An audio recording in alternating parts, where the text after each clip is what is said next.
Can we hear each other? Yes.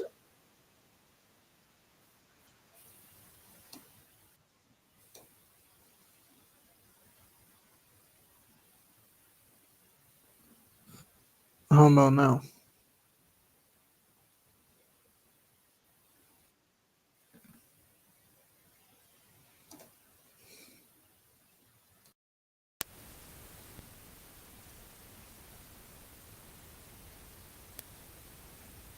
Wow. Okay. Wow. Okay. Wow. Oh, so now you can hear my speaker. Oh, so now you can hear my speaker. Oh, so now you can hear my speaker.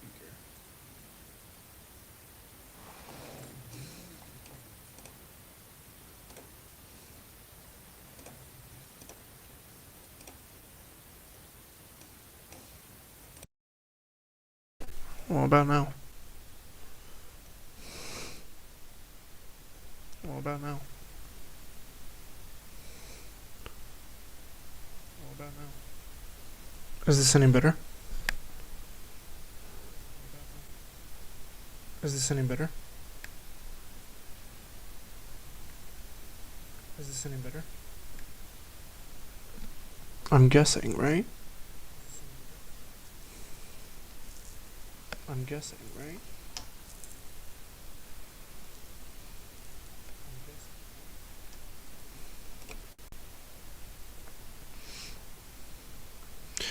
Yeah, I guess we'll see how this works when I my fucking thing in order, okay? God, I'm so worried it's gonna echo like crazy. Okay, let's see.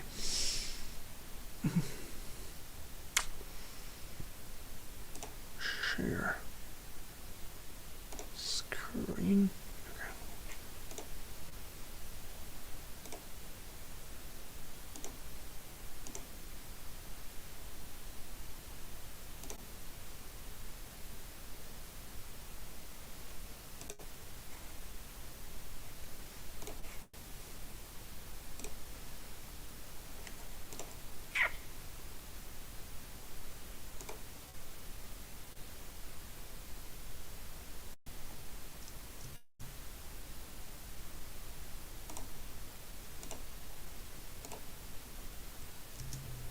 Hello and howdy, Internet.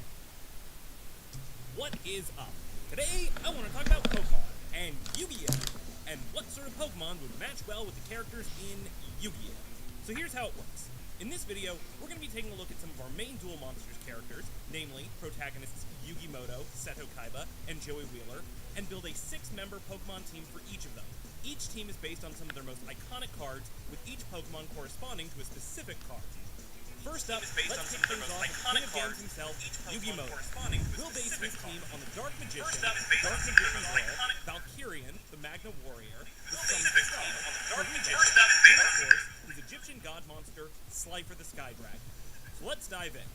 Starting off with the Dark Magician, Yugi's signature monster and probably the most recognizable Let's dive in. Starting off with the Dark Magician, Yugi's signature monster Let's dive in. When he first began his game. Its psychic abilities mirror the illusory abilities of the Dark Magician.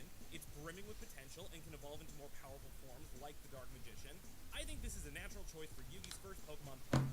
And as Yugi trains and battles his way through the equivalent of the Pokemon League, Abra would grow and become more powerful as well. So we'll just say that by the time... Hello and howdy, Internet. What is up?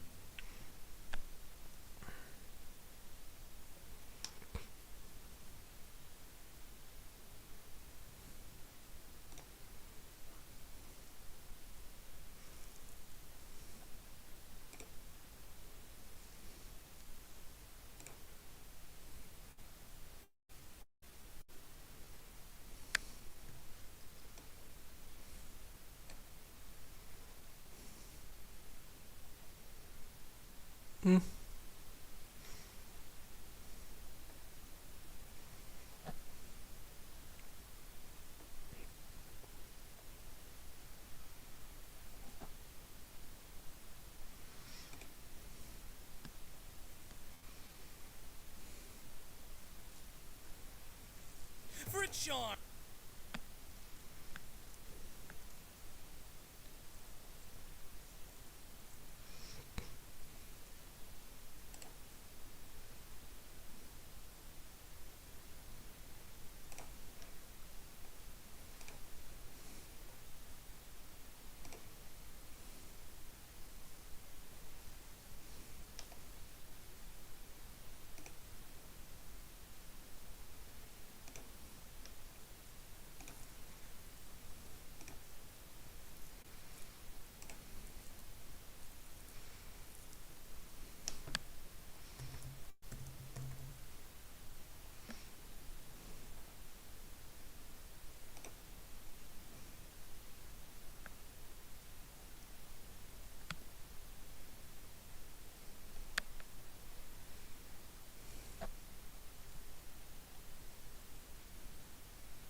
Arm of powerful trouble, like a hellbroth boil and bubble.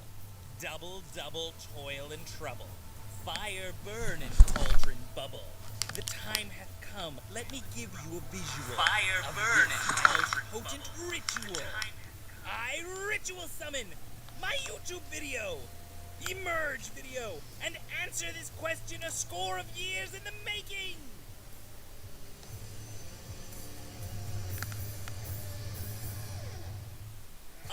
Ritual summoning, widely considered to be the red-headed stepchild of a children's card game.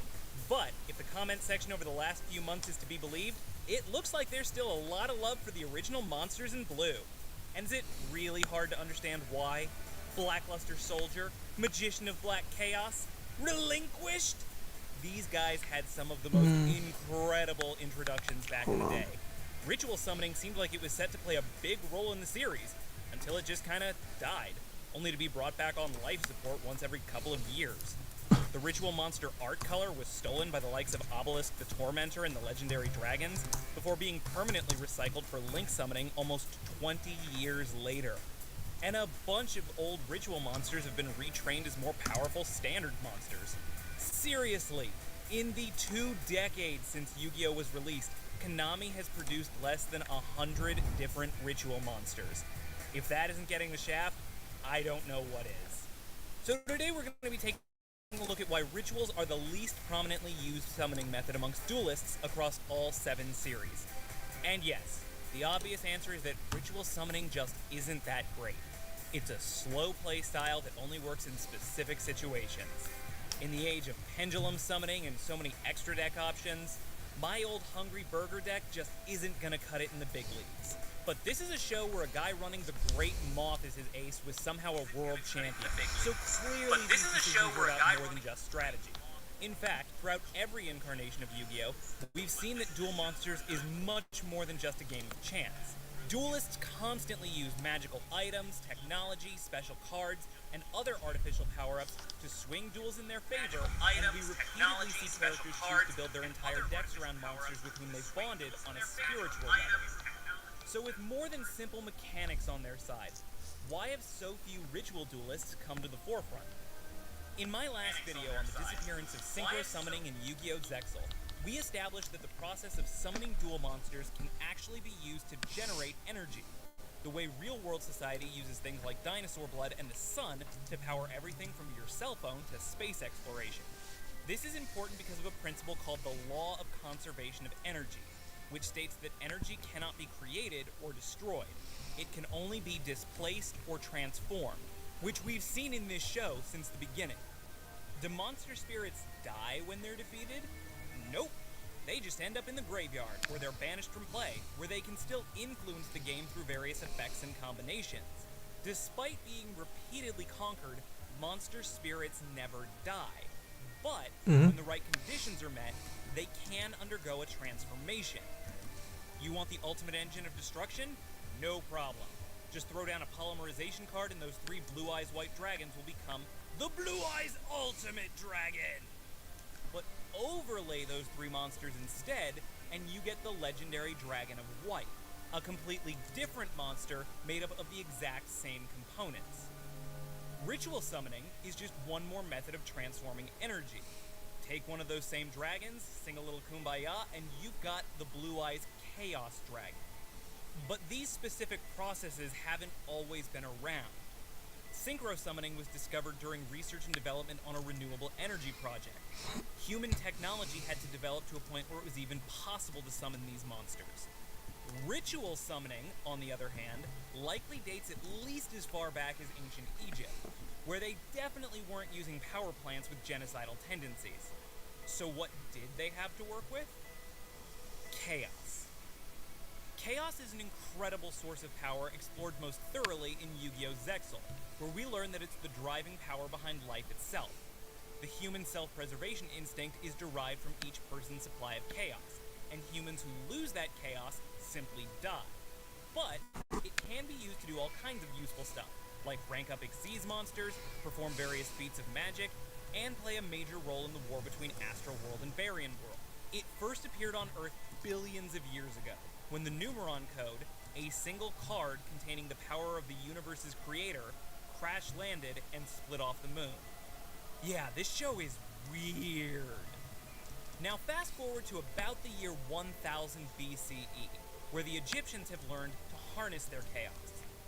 A priest would summon a spirit monster, which they referred to as a Ka, by using their own soul, which they called the Ba.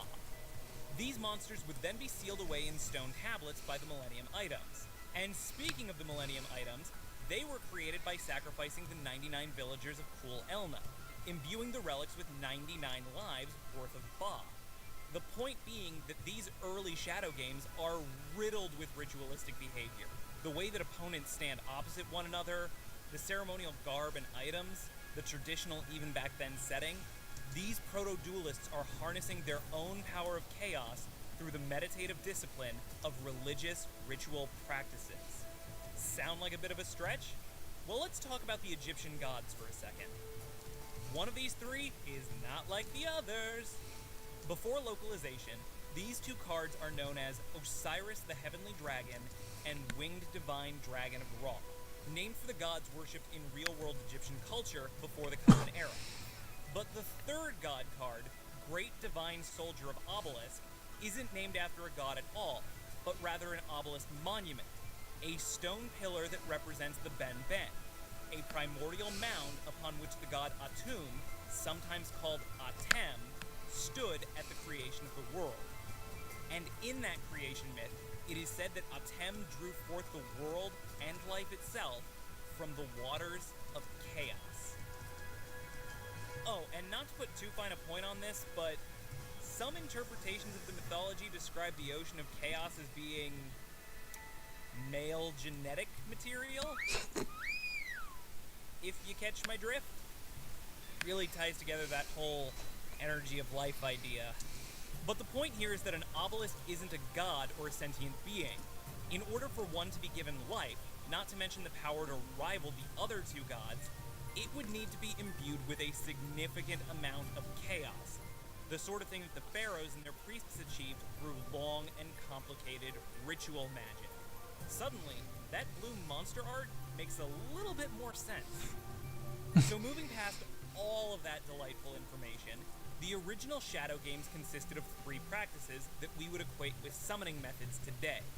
Normal summoning was the practice of drawing on a duelist's Ba in order to summon a Ka. Fusion summoning occurred when 2 Kas were merged together in order to create a new and more powerful Ka, which shared traits from both of its materials. And ritual summoning seems to have been the practice of sacrificing 1 Ka in order to make another one more powerful. So let's say an Egyptian priest summoned Gaia the Fierce Knight and Curse of Dragon as his Kas.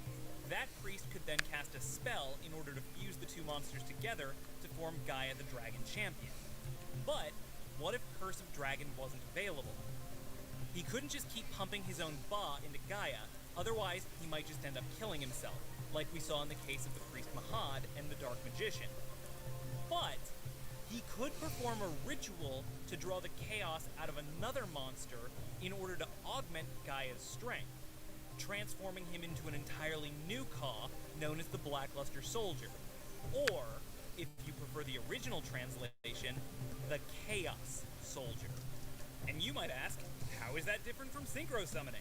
You use one monster to evolve another, the level math even works the same way, you just replace ritual spells with tuner monsters and you're good to go. And the answer to that lies with the man who developed synchro summoning, Seto Kaiba. The anime never tells us this for sure, but all clues point in his direction, given the Kaiba Corporation's experiments in creating new monsters in Yu-Gi-Oh! GX, their involvement with Project Momentum, and the fact that Kaiba already had an established habit of rewriting the rules of the game. Unlike Duel Monsters founder Maximilian Pegasus, who spent years studying the intricate practices of the ancient Egyptians and who possessed an intimate knowledge of the specific rituals used in each summoning rite, Kaiba never treated magic or history with anything but contempt. Prior to the introduction of tribute summoning, duels were pretty much just what you'd expect. A children's card game. Throw down a high-level piece of paper, and it doesn't matter whether or not you could actually summon that particular Ka, because it was all just a game, unless someone with a Millennium item showed up. Duelists like the Pharaoh and Bakura and Pegasus were capable of summoning more powerful monsters during actual Shadow games because they could draw on the chaos directly from their Millennium items to supplement themselves, but a mere mortal would have nothing to draw upon but their own essence, an effort that nearly killed Yugi at the conclusion of Duelist Kingdom. Coincidentally, this would seem to be the time when ritual monsters were most prominent, but Seto Kaiba didn't have any mystical ritual objects to protect his soul from the Shadow games. He just had a divine ritual monster with no accompanying spell card who just happened to trigger a true Shadow game every time it was summoned. Kind of a problem. But good old Kaiba had a reliable screw-the-rules attitude and more money than any god.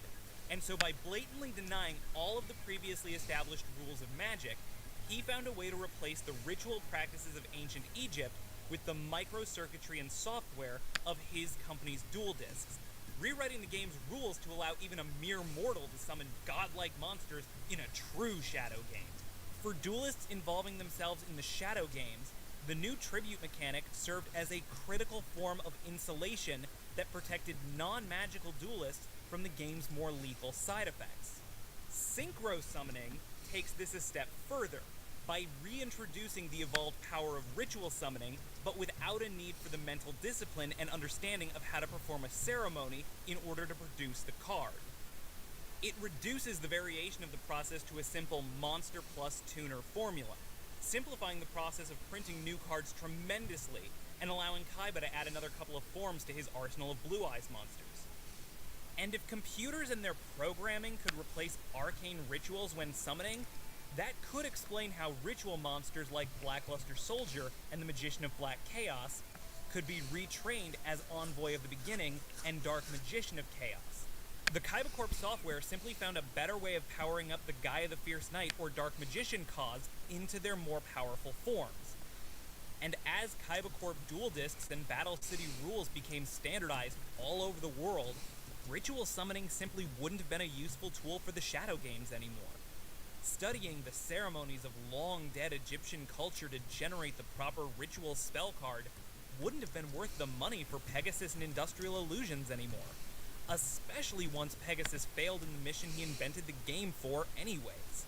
Sure, Some new cards may get produced from time to time for novelty or for a specific purpose, and some pedantic high school nerds might use them instead of going through an emo phase, but they're ultimately unnecessary to the continued advancement of the Shadow games, and their wars of great and terrible power. But is there a ritual dimension? For those who need a quick refresher, Yu-Gi-Oh! Arc 5's central plot revolves around an interdimensional war where each dimension specializes in a particular summoning method: Standard, Fusion, Synchro, and Xyz, which has understandably raised some questions about whether or not a ritual dimension exists.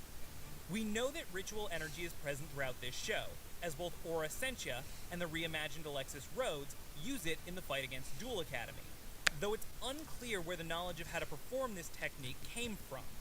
Both institutions where these ladies studied were founded by Leo Akiba, a man who studied summoning methods across all realities. Then it would make sense if it fell under the purview of the Synchro dimension, but I don't think so. Each dimension began during the period in history in which its preferred summoning method was most prevalent, with the Fusion, Synchro, and Xyz dimensions featuring characters who lived decades apart in the original dimension. But ritual dueling's day in the sun was thousands of years ago, when the ancient Egyptians played the first Shadow games. Therefore, any ritual dimension that may exist would likely have started in that period of history. So, while Yuya and the Lancers were bouncing around all of reality, the ritual dimension would have been chugging along in the pre-industrial days, and would have developed its own history, completely unique and different from that of the original dimension. And maybe we've already seen part of that history somewhere else. But this is where I have to bring this video to a close. This one got a little bit longer than expected, and talking about where Yu-Gi-Oh! Brains factors into all this might take a little while. So, keep an eye out for an upcoming video, Yu-Gi-Oh! Brains and the Ritual Dimension.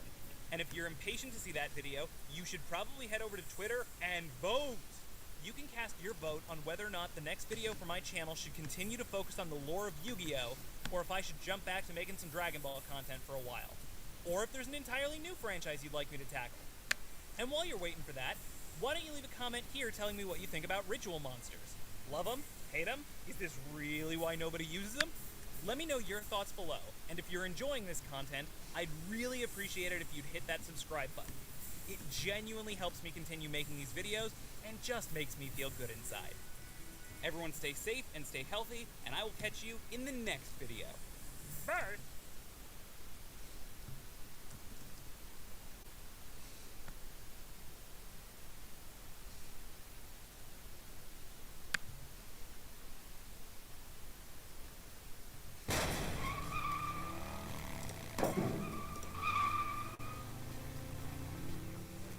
alright Internet, let's rev it up! Today, I want to talk about science, and synchros, and how Seto Kaiba used science to invent synchros. Now, Kaiba is one of my favorite supervillains of all time, but occasionally, when I call him that, people have a tendency to overreact. You see, for me, Kaiba is a very tragic character. He is one of the most gifted individuals in the history of mankind. He's a prodigy at everything he does, everything he touches turns to gold, and yet, the one thing that matters most to him in the whole world is the one thing that he's not the best at. There is one entirely insignificant part of his life where there is someone that happens to be better than him. It's a game. It is meaningless. Being second to the Pharaoh does not affect him in terms of his fame, his fortune, or the hundreds of products that his billionaire company offers. And yet, it haunts him. In the film Dark Side of Dimensions, we see him give up his own life because he wants one more chance to prove to himself that he really is the very best, like no one ever was. He knows that he's not coming back at the end of that movie. He traveled to the land of the dead with no plan of escape, and we're watching his body unravel as he proceeds into the Pharaoh's court. That is the beautiful tragedy of the Duel Monsters manga, which Darkseid is officially confirmed to be canonical to. And if you're familiar with that original story, you might also be aware of the fact that Kaiba obtained one of his signature Blue Eyes White Dragon cards when the previous owner took his own life. Given Kazuki Takahashi's taste for abstract horror and his propensity for doling out karmic justice, Kaiba dying by his own hands is actually a really appropriate ending for the character's narrative. True. But, as we all know, the Master of the Blue Eyes White Dragon story plays out very differently in the anime. Where the character was absent from the manga following the conclusion of the Battle City arc, Kaiba was present for the ceremonial battle between Yugi and the Pharaoh, and his rivalry with Atem is given closure. And unlike his manga counterpart, that closure allowed him to move on with his life and keep running his billion-dollar company. But that isn't necessarily a good thing. The world may very well have been better off if he hadn't been around. You see, Kaiba's not a very complicated guy. He likes, in order, dragons, winning, power, and Mokuba. And if there is one thing that he witnessed over and over again during his years of rivalry with Yugi, it's that the Shadow Games are the road to true power. The man has already built an entire financial empire on the game of Duel Monsters, which he uses in order to gain money, influence, and control. The Shadow Games simply offer him one more avenue towards power. And, more literally, power. Like electricity. In Yu-Gi-Oh! 5Ds, we learn that the Kaiba Corporation began a renewable energy initiative based on a new technology called Momentum, and sought to create a perpetual motion machine using a real-world model called an epicyclic gear train, also known as a planetary gear. Basically, the idea is that you have a network of gears that interconnect with one another in the hope that eventually they'll build up enough momentum to keep spinning on their own, while also generating enough leftover power to be harnessed as electricity. A self-powered power generator. But an epicyclic gear train needs something to get started. A transformer that outputs enough activation force to get the gears turning and up to speed in the first place. ND. Okay, that was it. Take care, y'all. I'll see you around.